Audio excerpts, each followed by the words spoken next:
धन्यवाद बच्चों, और अभिभावक गण को मेरा प्रणाम, नमस्ते, गुड मॉर्निंग, सुप्रभात, सत श्री अकाल। प्रिय शिष्यों, आपके सामने जो ये चित्र चल रहे हैं, इनमें हिंदी के बहुत महान साहित्यकार हैं, कोई आलोचक हैं, कोई प्रकृति के प्रेमी हैं, कोई प्रेम के प्रेमी हैं, कोई ईश्वर के प्रेमी हैं। तो उनके चेहरों के साथ उनके नाम दिए जा रहे हैं, आप इन्हें याद रखें। एक हिंदी साहित्य के विद्यार्थी होने के नाते आपकी पाठ्य पुस्तकों में इनकी रचनाएं पढ़ने को मिलेगी, जिसे हम लोग पढ़ेंगे, और बोर्ड परीक्षा तक में इनके नाम और इनके काम और इन्हें किस नाम से पुकारा जाता है, किस धारा के कवि हैं, इनसे संबंधित प्रश्न पूछे जाते हैं। इसलिए आप इन्हें भी सम्मान के साथ याद रखेंगे। चलिए निकालिए कक्षा 7 के लिए ग्रामर। और हम लोग पढ़ रहे थे संधि, याद है नहीं है पता नहीं। चलिए एक बार मैं बोर्ड चला देता हूं, इसे देख लीजिए आप। देखो बच्चों, स्वर संधि के भेद, इसमें तुमको सबसे जरूरी बातें ख्याल रखना पड़ेगा कि सभी स्वरों का अपना अपना जोड़ा होता है। जैसे अ, आ, ई, ये सभी अपने अपने जोड़े हैं, है ना, इसको ख्याल रखना। और सिर्फ री जो है यह अकेला होता है। तो इसी के आधार पर हम लोग स्वर संधि के भेद देखेंगे। जैसे देखो, दीर्घ संधि, गुण संधि, वृद्धि संधि, यण और अयाधि संधि, है ना। तो दीर्घ में क्या होता है, एक ही ग्रुप का स्वर यानी एक ही जोड़ा का होता है। जैसे देखो ये स्वर मतलब अपने जोड़ा का। तो आ बन गया, आ, फिर उससे भी आ बना, आ से भी आ बना, आ से भी आ बना। यानी दोनों का जो विकार है, परिवर्तन होगा, वह दीर्घ संधि में ही होगा। ये ख्याल रखना, ठीक है। दोनों अपने समान स्वर जब मिलेंगे अपने जोड़े के, तो विकार उसका दीर्घ में ही होगा। आओ अब चलें गुण संधि में। तो देखो, पहले जिसमें देखे थे एक ही जोड़े का, ये अलग अलग जोड़े में होता है। दोनों अलग अलग जोड़ा का होगा, लेकिन इसका विकार जो होगा वह तीसरे जोड़े का होगा। जैसे आ एक जोड़ा है, ई दूसरा जोड़ा है, लेकिन इसका रिजल्ट यानी विकार किस में होगा, ए में होगा। तो इसी तरह यह परिवर्तन तीसरे ग्रुप में होता है। अब आप वृद्धि संधि में, तो इसका विकार जो है आय या ओ में होता है। इसका जो है जोड़ा में पहला जोड़ा, और ए आय में होगा तो इसका परिवर्तन आय में होगा। और आ में अगर ओ औ होगा तो इसका औ ही होगा। यानी यह स्पेशल ग्रुप है जिसको बोलते हैं वृद्धि संधि।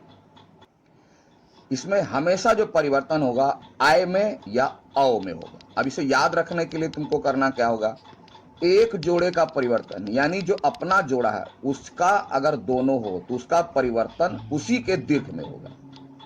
और अगर अलग अलग जोड़ा अगर जुड़े तो उसका जो परिवर्तन होगा वह तीसरे जोड़े में होगा।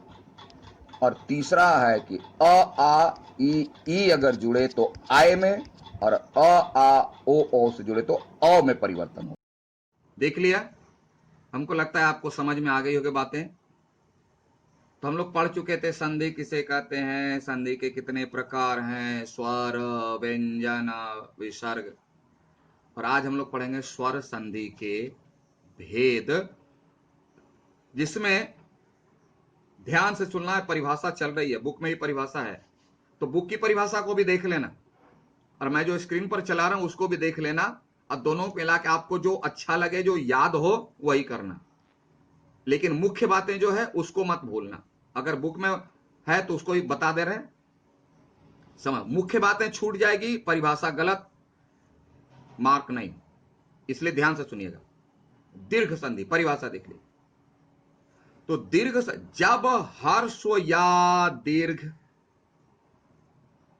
कोई भी हो सकता है, जब हर्स्व या दीर्घ अ ई उ हर्स्व के बाद हर्स्व या दीर्घ यानी पहला कंडीशन दोनों स्वर होगा, दोनों स्वर, और जब दो स्वर मिलेंगे तो स्वर दो प्रकार के हैं, हर्ष और दीर्घ। तो चाहे किसी प्रकार से मिले, हर्स्व दीर्घ दीर्घ हर्स्व हर्स्व हर्स्व दीर्घ दीर्घ,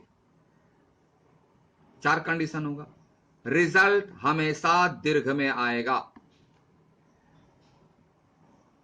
और उसी का दीर्घ बनेगा, तो वह दीर्घ संधि कहलाएगी। फिर से सुन लो, दीर्घ का मतलब ही होता है, हम लोग पढ़े थे बड़ा दीर्घ स्वर पढ़े, हर्स्व दीर्घ स्वर।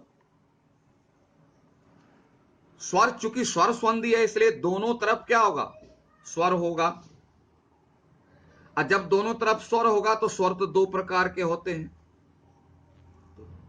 कितने हो गए, चार कंडीशन हो गया, हर्स्व हर्स्व दीर्घ दीर्घ हर्स्व दीर्घ दीर्घ हर्स्व, चार कंडीशन।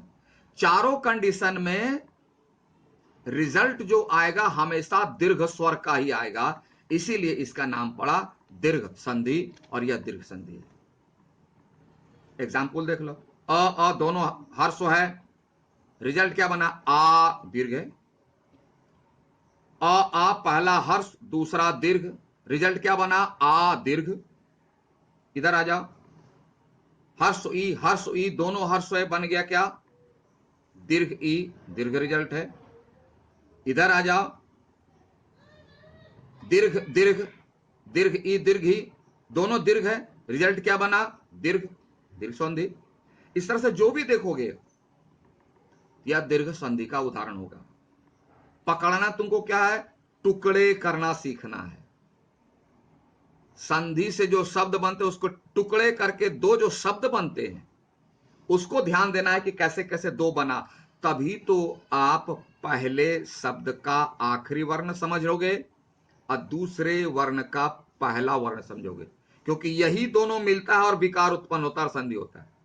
जब संधि के शब्द को तोड़ना नहीं सीखोगे तो पकड़ में ही नहीं आएगा कि पहले शब्द का आखिरी वर्ण कौन होगा और दूसरे शब्द का पहला वर्ण कौन होगा, बस गड़बड़ हो गई संधि।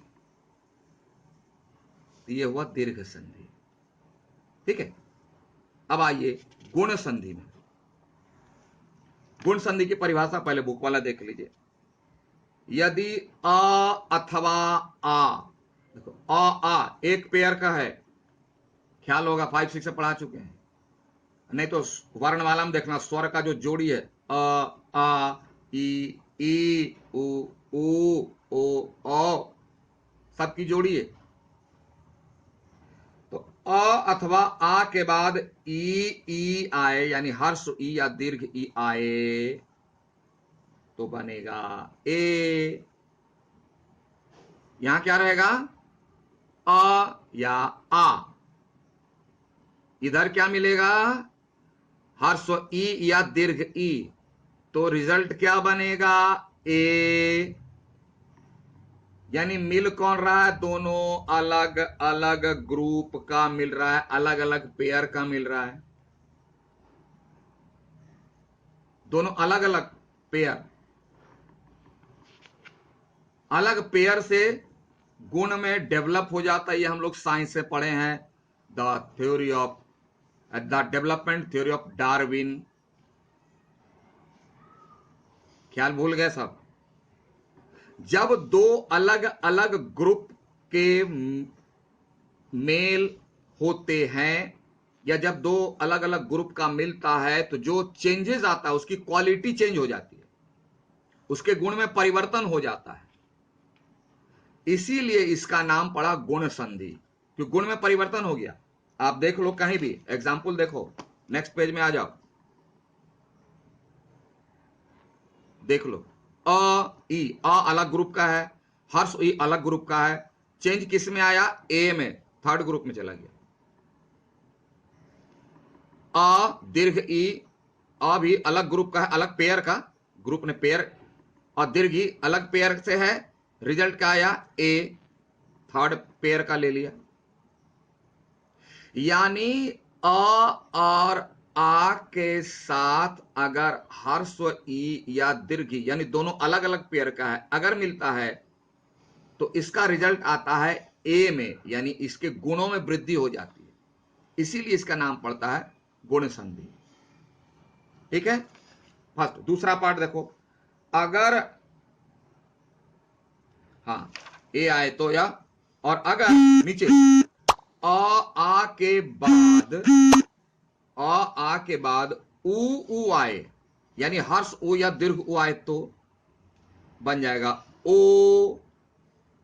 आप देखो अ और आ एक पेयर का है, आ और ओ और औ ये अलग पेयर का है, तो अ अलग पेयर से है, उ यानी हर्ष उ अलग पेयर से है, ओ तीसरा पेयर से आ गया, तो इसके गुणों में वृद्धि हो जाती है, इसलिए इसे गुण संधि कहा जाता है। उदाहरण से आपको स्पष्ट है।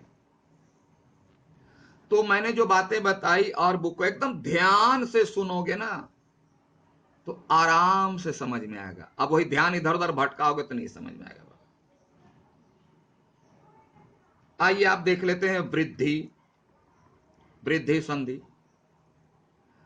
यदि अ या आ के बाद अ और आ के बाद, बुक में भी है देख लो, ए अथवा ए आए, ये स्पेशल है, वृद्धि है ना स्पेशल वाला, ए और ए, तो दोनों मिलकर आए हो जाता है,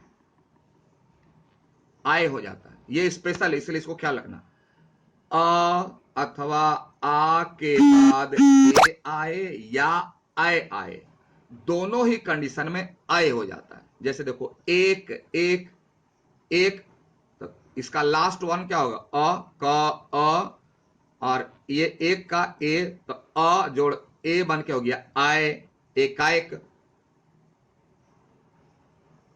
नहीं, फिर आ जाओ थोड़ा इधर दाहिने साइड, महा औषध में महा आ आया और इधर औषध औ आया, तो आ और औ मिलके बन गया औ, महौषध महौषध। तो एग्जाम्पल को ध्यान दे, परिभाषा समझना है, वीडियो चला करके पुस्तक सामने रखनी है, कंपेयर करना है, अब बातों को ध्यान से सुननी है और एग्जाम्पल पर ध्यान देना है, तब आपको साफ साफ समझ में आएगा। ऐसा नहीं एक बार देख लेना ही समझ में आता है सर, एक बार में दुनिया में आज तक कोई ऐसा जन्म नहीं लिया जो तुरंत समझ गया, टाइम लगता है थोड़ा। प्रयास कीजिए, प्रयास करते रहे, अभ्यास कीजिए, समझ में आएगा। नहीं तो मेरा हेल्प नंबर तो ये बहुत पहले दे चुके हैं, एकदम ऑनलाइन क्लास, लाइव क्लास है बेहतर, जब मन तब नहीं, बल्कि 1 से 2 बजे के बीच, मंडे से फ्राइडे तक पूछ लो। सब डाउट है सर, तो दिमाग कहां था सर। परिभाषा को ध्यान से सुनिए, वीडियो चलाते से पुस्तक रखिए, ध्यान से सुनिए, वर्ड को मिलाइए, आराम से समझ जाएंगे। ठीक है, तो आज इतना ही रहने दीजिए, क्योंकि ये थोड़ा कठिन है, तो धीरे धीरे एक ही बार खाएंगे तो हजम नहीं होगा, हो जाएगी। इसलिए have a nice day, thank you, फिर अगली कक्षा मिलते हैं।